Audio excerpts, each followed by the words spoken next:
بسم اللہ الرحمن الرحیم سیقول السفہاء من الناس ما ولاہم عن قبلتہم التی کانوا علیہا قل اللہ المشرق والمغرب یہدی من یشاء الی صراط مستقیم۔ سورہ بقرہ یہاں چل رہی ہے اور اس کا دوسرا پارہ شروع ہو گیا ہے، اور پہلے کی آخری بات جو انہوں نے فرمائی ہے وَنَحْنُ لَهُ مُخْلِصُونَ کہ اخلاص کی حقیقت کیا ہے، اخلاص کہتے ہیں کس کو ہے۔ اس میں امت مسلمہ کی ایک خصوصیت یہ بتلائی ہے کہ وہ اللہ کے لیے مخلص ہیں۔ اخلاص کے معنی حضرت سعید بن جبیر رحمۃ اللہ علیہ نے یہ بتلائے ہیں کہ انسان اپنے دین میں مخلص ہو، کہ اللہ کے سوا کسی کو شریک نہ ٹھہرائے اور اپنے عمل کو خالص اللہ کے لیے کرے، لوگوں کے دکھلانے یا ان کی مداح اور شکر کی طرف نظر نہ ہو۔ بعض بزرگوں نے فرمایا کہ اخلاص ایک ایسا عمل ہے جس کو نہ تو فرشتے پہچان سکتے ہیں اور نہ شیطان، وہ صرف بندے اور اللہ کے درمیان ایک راز ہے۔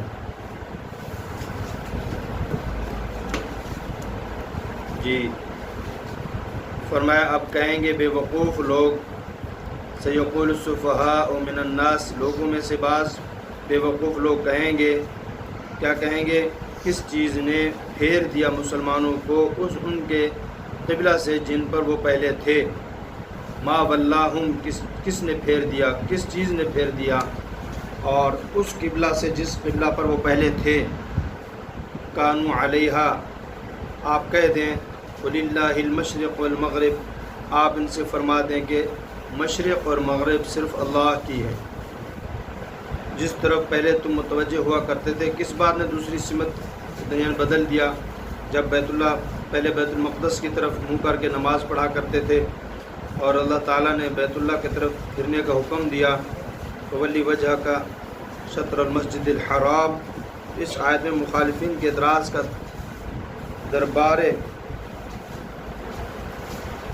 دربارہ تحویل قبلہ نقل کر کے اس کا جواب دیا گیا۔ اس اعتراض اور جواب سے پہلے قبلہ کی حقیقت اور اس کی مختصر تاریخ سن لیجیے، جسے سوال و جواب کا سمجھنا آسان ہو جائے۔ قبلہ کے لفظی معنی سمت توجہ، یعنی جس طرح رخ کیا جائے۔ یہ ظاہر ہے کہ مومن کا رخ ہر عبادت میں صرف ایک اللہ وحدہ لا شریک لہ کی طرف ہوتا ہے، اور اس کی ذات پاک، مشرق اور مغرب، شمال اور جنوب کی قیدوں اور سمت سے بالا تر ہے، وہ کسی سمت میں نہیں ہے۔ اس کا اثر طبعی خاص طور پر یہ ہونا تھا کہ کوئی عبادت کرنے والا کسی خاص رخ کا پابند نہ ہوتا، جس طرف جی چاہتا نماز میں اپنا رخ اس طرف کر لیتا، اور ایک ہی آدمی کسی وقت ایک طرف اور کسی وقت کئی اطراف دوسری طرف کرتا تو وہ بھی بے جانا ہوتا۔ لیکن ایک دوسری حکمت الہیہ اس کی مقتضی ہوئی کہ تمام عبادت گزار کا رخ ایک ہی طرف ہونا چاہیے، اور وہ یہ ہے کہ عبادت کی مختلف قسمیں ہیں، بعض انفرادی ہیں، بعض اجتماعی ہیں۔ ذکر اللہ ہے، روزہ وغیرہ انفرادی عبادت ہیں جن کو خلوص خلوت میں اور اخفاء میں کے ساتھ کیا جا سکتا ہے۔ نماز اور حج اجتماعی عبادات ہیں جن کو جماعت اور اجتماع و اعلان کے ساتھ کیا جاتا ہے۔ ان میں عبادت کے ساتھ مسلمانوں کو اجتماعی زندگی کے آداب کو بتلانا اور سکھلانا بھی پیش نظر ہے، اور یہ بھی بالکل خاص ظاہر ہے کہ اجتماعی نظام کا سب سے بڑا بنیادی اصول افراد کثیرہ کی وحدت اور یکجہتی، اور یہ وحدت جتنی زیادہ قوی سے قوی ہوگی اتنا ہی اجتماعی نظام مستحکم اور مضبوط ہوگا۔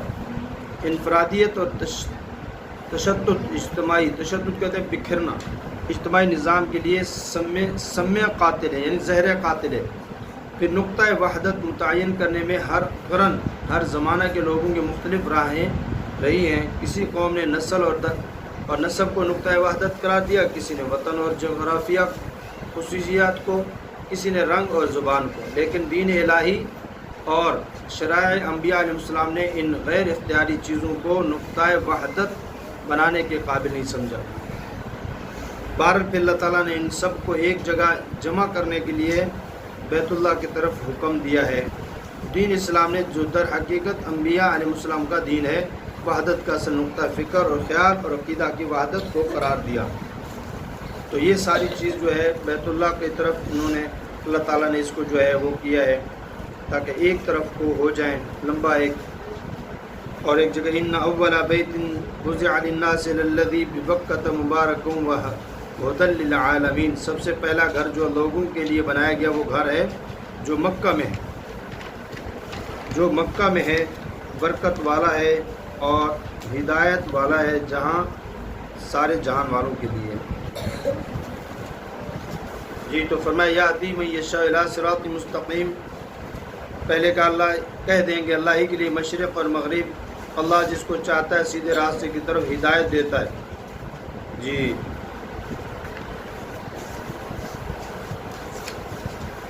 اور پھر اللہ پاک نے نوح علیہ السلام تک سب کا قبلہ یہی بیت اللہ تھا۔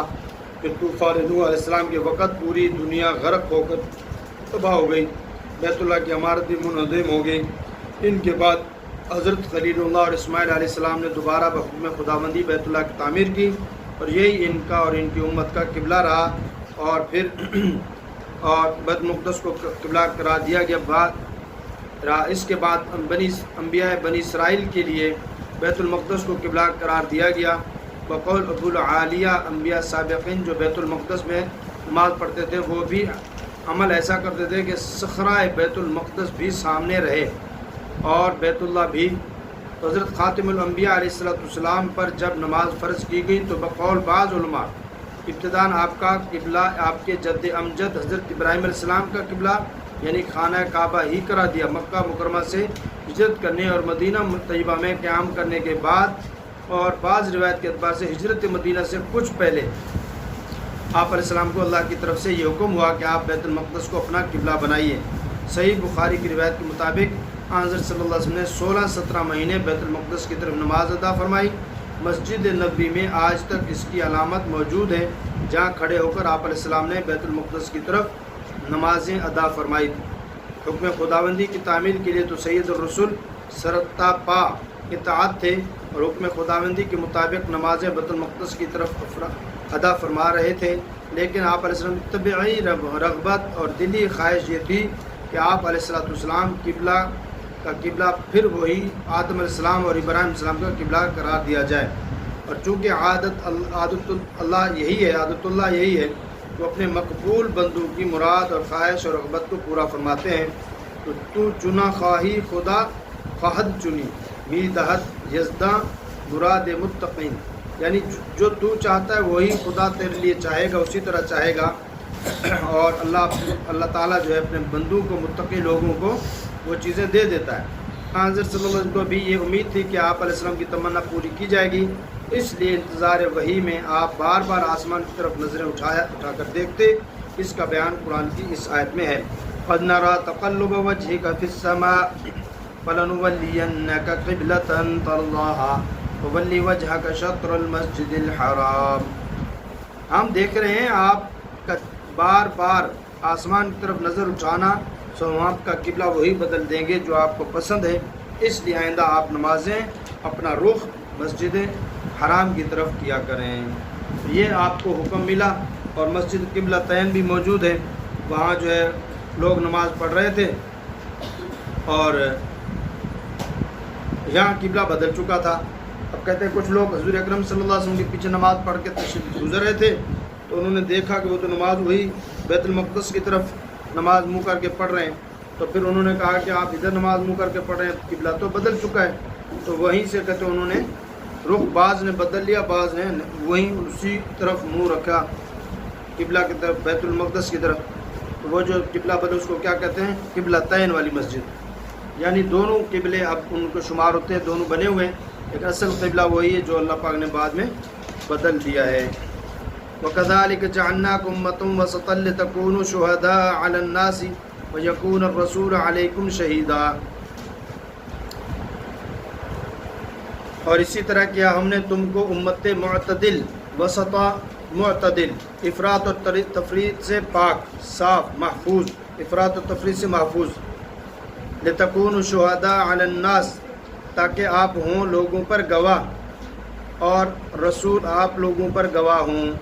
ہاں پہلے امتیں جو ہوں گی ان پر رسول اللہ صلی اللہ علیہ وسلم اس امت کے گواہ، اور پہلے نبیوں کی جو فریق ہیں وہ ان کے خلاف یہ امت کیا ہوگی؟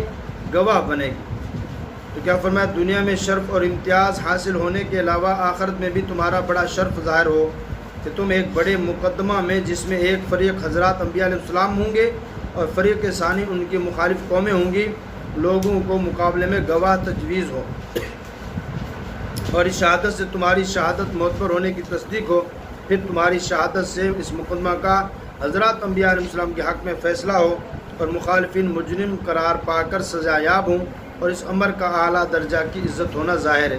یعنی وہ کہیں گے کہ ہمارے پاس بات نہیں پہنچی، پہلے نبیوں کے بارے میں وہ کہیں گے ہم تک تو بات نہیں پہنچی، تو اللہ پاک نبیوں سے بلائیں گے اور نبیوں کو فرمائیں گے کیا تم نے بات پہنچی؟ کہ یا اللہ ہم نے پہنچائی، اب گواہ بھائی آپ لوگ دعویٰ کریں تو گواہ۔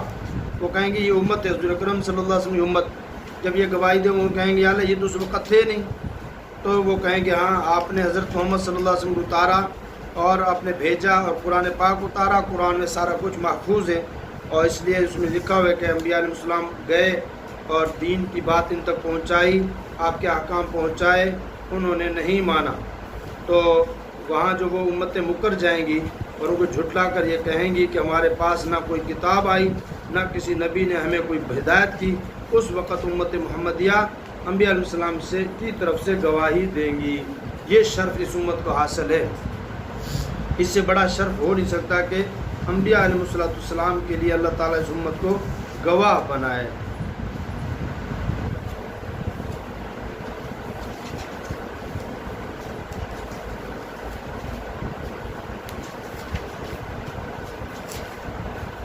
کنتم خیر امت اخرجت للناس تأمرون بالمعروف وتنہون عن المنکر وتؤمنون باللہ، تم بہترین امت ہو، تمہیں نکالا گیا لوگوں کو نفع کے لیے، تم برائی کا حکم کرتے ہو، اچھائی اور برائی سے منع کرتے ہو، اور اللہ پر تم ایمان لاتے ہو۔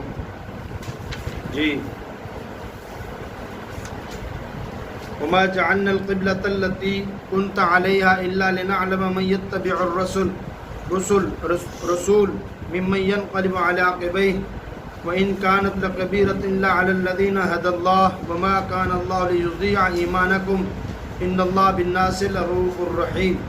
فرمایا ہم نے مقرر نہیں کیا کہ وہ قبلہ جس پر آپ تھے مگر یہ تاکہ جان لے کون اتباع کرتا ہے رسول کی اور کون پھر جائے گا الٹے پاؤں۔ ہاں یعنی ہم نے تو اس لیے پہلے جو قبلہ اس کو قرار دیا ہے یہ دیکھنے کے لیے کہ کون اس طرف قبلہ، اگر وہ قبلہ ہے تو اس طرف یہ لوگ منہ کرتے ہیں یا نہیں کرتے، اور اگر وہ نہیں ہے آپ ادھر منہ پھیر لیتے تو پھر یہ کرتے ہیں یا نہیں کرتے آپ کی اتباع۔ لہٰذا اس لیے ہم نے اس کو قبلہ اس وقت تک اس کو قبلہ بنائے رکھا۔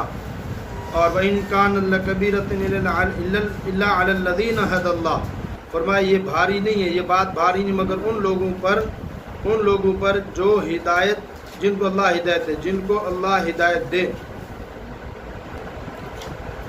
اور فرمایا کہ وَمَا كَانَ اللَّهُ لِيُضِيعَ إِيمَانَكُمْ، اور نہیں اللہ کہ ضائع کر دے تمہارا ایمان، بے شک اللہ تعالیٰ لوگوں پر شفیق و نہایت مہربان ہیں۔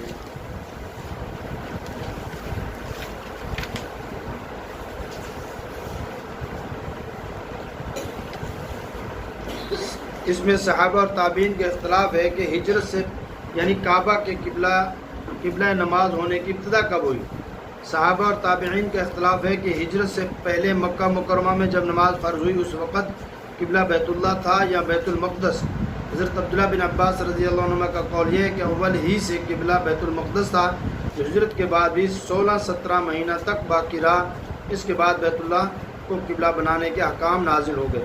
البتہ رسول اللہ صلی اللہ علیہ وسلم کا عمل مکہ مکرمہ میں یہ رہا کہ آپ علیہ السلام حجر اسود اور رکن یمانی کے درمیان نماز پڑھتے تھے تاکہ بیت اللہ میں بھی سامنے رہے اور بیت المقدس کا بھی استقبال ہو جائے۔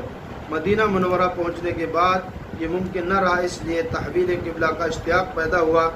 بہرحال یہ کہ مدینہ میں جانے کے بعد تحویل قبلہ ہوا۔